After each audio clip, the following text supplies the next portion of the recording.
I am Ibrahim Traoré, and today I tell my people, we will no longer depend on imports. We will grow on our own land, transform in our own factories, and feed our nation with dignity. For many decades, Burkina Faso, like several African countries, carried the heavy weight of depending on food imports. Rice, a daily staple for millions, was mostly brought in from Asia. This drained the nation's economy and left people exposed to global price changes. Each year, Africa as a whole lost billions of dollars importing rice, even though the continent has fertile land, rich water resources, and hard-working people capable of producing enough for themselves. This contradiction locked nations into a cycle of dependency, poverty, and uncertainty. Today, however, things are changing. Under the strong leadership of President Captain Ibrahim Traoré, Burkina Faso is breaking free from this cycle through what is now being called the country's rice revolution. The government's vision is straightforward but powerful. If Burkina Faso can feed itself, it can stand proud with dignity and independence. This transformation goes beyond farming. It is about sovereignty. The Agro-Pastoral and Fisheries Offensive 2023 to 2025 has made rice production a top national priority.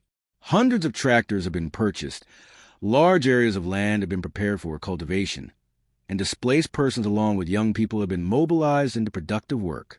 The goal is not only to grow rice, but also to process, package, and consume it locally. Rice is no longer just food. It has become a symbol of sovereignty. One major milestone in this journey is the construction of a massive rice processing unit in the Kédougou region, with a capacity to process 400 tons of rice per day. This is a historic step. For the first time, Burkina Faso is building facilities that add value to local harvests. Instead of rice rotting in fields or leaving the country unprocessed, it will now be polished, packaged, and made ready for homes, markets, and even exports. This shows the world that Burkina Faso is no longer content to depend on others for survival. The economic impact is already spreading widely. Farmers have a guaranteed market for their harvests. Truck drivers find steady work moving paddy to factories. Jobs are being created in machine operation, packaging, marketing, and distribution. This ripple effect strengthens the entire economy. As the proverb says, when the river flows, even the dry leaf floats. Truly, Burkina Faso's rice sector is becoming that river, carrying farmers, youth, women, and entrepreneurs towards shared prosperity. But the rice revolution is not only about economics. It is also reshaping cultural attitudes. For years, imported rice was considered cleaner, whiter, and superior. Today, however, eating locally grown rice has become a source of pride. To eat Burkinabe rice is to affirm national identity and contribute to sovereignty. This change in mindset is perhaps the most powerful transformation of all. It redefines the value of what is produced at home. History has always shown that strong leadership is a foundation of national progress. In times of poverty, insecurity, and outside pressure, the difference between stagnation and growth often lies in the character of a leader. Burkina Faso is proving this truth today. At the heart of the nation's transformation stands President Captain Ibrahim Traoré, a young leader whose courage, determination, and vision inspire not only his people but the entire African continent. His guiding principle is simple but firm: sovereignty. For too long, Burkina Faso depended on others for food, for development, and for security. President Traoré has declared that this must end. He believes real independence means being able to produce what you eat, defend your own land, and define your own future without waiting for approval from outside. This belief has shaped his policies, especially in agriculture, where the rice revolution is now a national symbol. What sets President Traoré apart is not only his speeches, but his actions. Many African leaders talk about sovereignty, but few back it with concrete steps. Traoré, on the other hand, is building real foundations. He has overseen the purchase of tractors, the expansion of farmland, and the establishment of processing plants, such as a 400-ton per-day rice unit in Kédougou. These actions go beyond promises. They create jobs, empower farmers, and reduce reliance on imports. This is leadership that delivers. True leadership also requires the courage to challenge long-standing habits and outside pressures. For years, Burkina Faso faced instability and foreign influence. Yet Traoré has boldly chosen a new path. By focusing on self-reliance over foreign aid, he is reshaping what governance in Africa can mean. His message to his people and other leaders is clear. Africa does not need to beg. Africa needs to build. His leadership shows that sovereignty is not just a dream. It is a choice that requires sacrifice, determination, and belief in the people's potential. Another striking part of his vision is inclusivity. He is not building Burkina Faso's future alone. He is involving youth, women, and displaced persons as active participants in the transformation. This ensures progress reaches communities across the nation, not just the elite. By creating jobs in farming, processing, and distribution, his policies reduce unemployment, turn idle youth into active contributors, and strengthen social unity. A leader who invests in his people secures the nation's future. This leadership example is symbolic for Africa as a whole. If a landlocked country like Burkina Faso, with limited resources, can take bold steps toward food sovereignty, why can't larger and wealthier nations do the same? President Traoré's vision holds up a mirror to the continent. It reminds leaders that sovereignty begins with courage and grows with action. In the commune of Kamzala within the Kédougou region, the rice processing unit with a daily capacity of 400 tons is rising as a symbol of this determination. It is more than just a factory. It represents Burkina Faso's will to break free from dependency and take a new path towards sovereignty. For decades, African nations exported raw crops but imported finished products at high prices. The Kédougou plant rewrites this story. It proves that value addition can and must happen in Africa. The scale of the project is historic.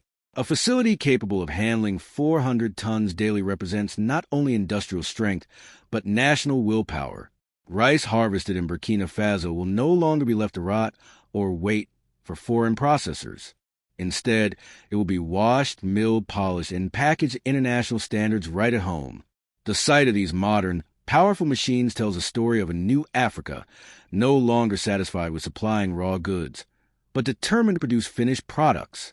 The economic effects of this plant are massive. Farmers now have steady buyers, encouraging them to expand production. Young people, many of whom struggle with unemployment, will find jobs as machine operators, technicians, marketers, and drivers. Women will benefit too, as they gain easier access to stable markets. Transporters moving paddy to the plant, retailers selling packaged rice, and exporters trading across borders all feel the positive effects. Economists call this the multiplier effect. For the average Burkinabe, it simply means dignity and hope. Symbolically, Kédougou carries even greater meaning.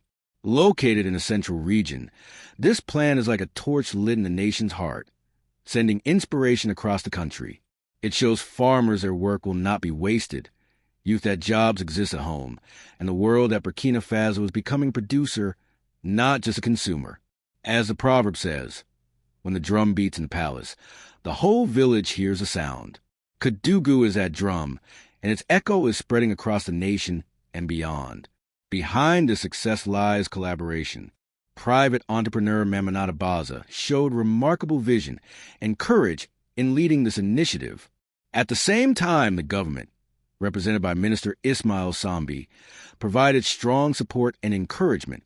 This partnership between public and private forces shows how unity can bring national progress.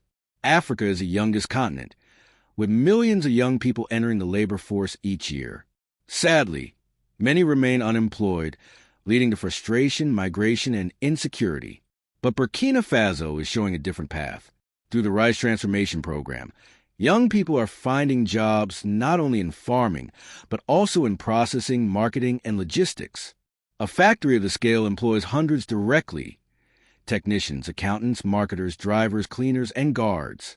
Thousands more benefit indirectly, from farmers to transporters to retailers. This inclusive approach gives opportunities to youth and displaced persons, reducing poverty and strengthening social unity. As one proverb says, an idle youth is like an unplanted field full of potential, but producing nothing. President Traoré is planting these fields, ensuring they produce fruit for the entire nation. Agriculture, once seen only as survival work, is now being rebranded as a sector of opportunity.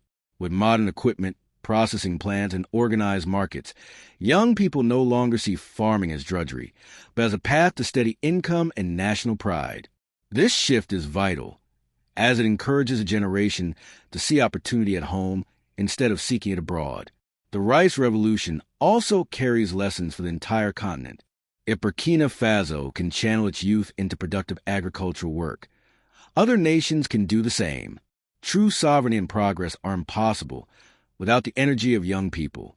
They are not just tomorrow's leaders. They are today's workers, innovators, and builders. This transformation also highlights the importance of public-private partnership.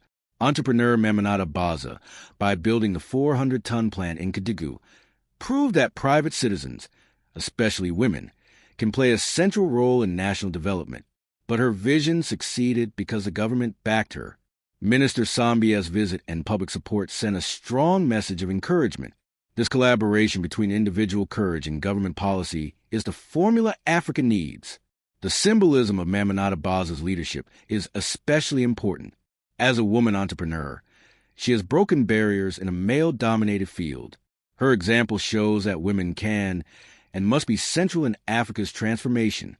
Studies worldwide confirm that when women earn, they reinvest more into education, healthcare, and family welfare. In this way, women are not just entrepreneurs.